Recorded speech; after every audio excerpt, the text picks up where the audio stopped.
Hey guys, what is up? It is your boy Credenda back with an update video on the build guide that I posted 3 days ago. Back essentially with the results of my testing, why I believed it was the best JAYCE build, and what I'm about to show you guys right now is kind of like the proof of the pudding, as it were. So as you can see, I went 18-2. It was very hard to lose a game on this scaling build. I feel like the strongest part about this build is the ability to negate any early deficits you're in. A lot of these games I started off really behind, right? Like this game started off 4-10, still did the most damage, still was really useful. It's just nothing but blue, baby. That's really all it is. It's just nothing but blue. 81% win rate on the JAYCE, got to Masters from D1. Was gaining like 10 LP a game, losing 20. Still managed to get that bread. Yeah, right? Yeah. And then I was just looking at U.GG too. And I think these are all mine. I think these are all my games. But as you can see, 95% win rate with this build. So additions, right? Like, what have we changed about the build? What's optimized about the build? We found the sauce. Now what's the seasoning, as it were, right? The seasoning I find is we still get the tier early, right? We still get the tier, we still rush the Eclipse, we still rush the Man Immune, the new sauce is rushing the Man Immune right after Eclipse. I thought in the last video that maybe Black Cleaver second could potentially be the move into certain situations, but the AD you get from Man Immune is just too fucking bonkers. The awe passive from Man Immune is just too bonkers. The damage you get from it is just too crazy.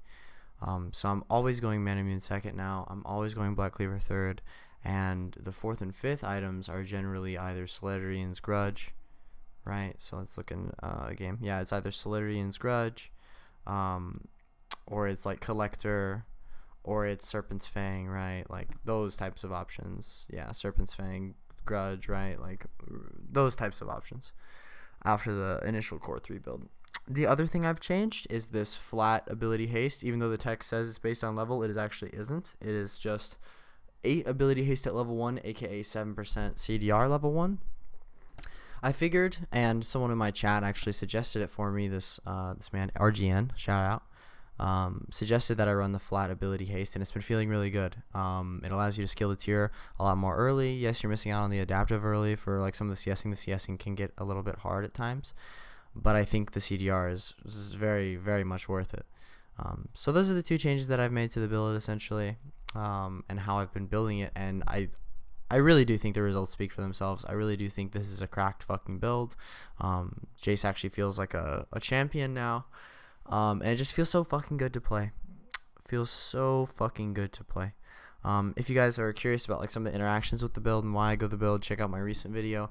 But this was just a follow-up trying to essentially show you guys that hey, this shit it slaps.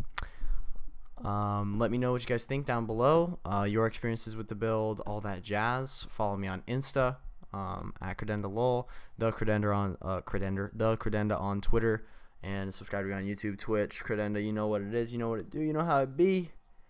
And I love each and every one of you motherfuckers. Thank you so much for watching. Thank you guys so much for rocking with me after all this time. And I hope you guys can see similar success with this build in your games. Love you guys and love yourself. Peace out.